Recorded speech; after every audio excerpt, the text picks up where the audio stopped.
عدالت کا ایک حکم تو آ چکا ہے لیکن جے یو آئی کی درخواست بھی موجود ہے جس کی کل سماعت ہوگی. آپ لوگوں کو لگتا ہے کہ کل آپ کے سی ایم حلف اٹھا پائیں گے؟ بسم اللہ الرحمن الرحیم. بہت شکریہ.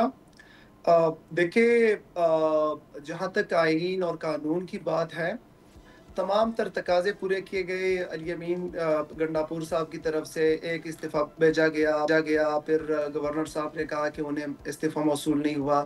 اس کی کنفرمیشن کے لیے دوسرا استعفیٰ جو ہے وہ بھیجا گیا، اور پھر گورنر موصوف نے کہا کہ دونوں کے سائن جو ہے وہ نہیں مل رہے.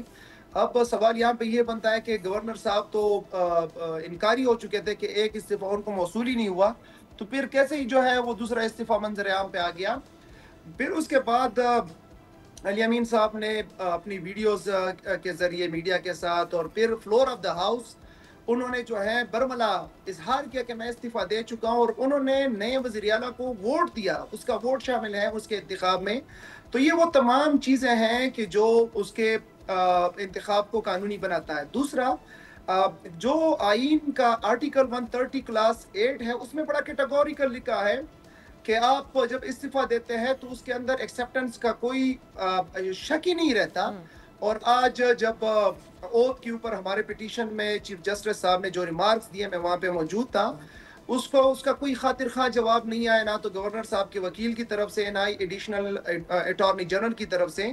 وہ مطمئن نہیں کر پائے، اور انہوں نے کہا کہ جس ٹائم جو ہے انہوں نے دیا ہے استعفیٰ تو اسی سے جو ہے منظور ہوگا. تو مجھے امید ہے جو جے یو آئی فے ہے، اور یہ بھی میں اس میں ایڈ کر دوں کہ اگر جے یو آئی فے یا باقی جماعتوں کو یہ غیر قانونی اور غیر آئینی نظر آ رہا تھا، تو انہوں نے پھر کاغذات کیوں جمع کیے، نامینیشن پیپر کیوں لیے، اور کیونکہ یہ تو پہلے سے ہی تھے.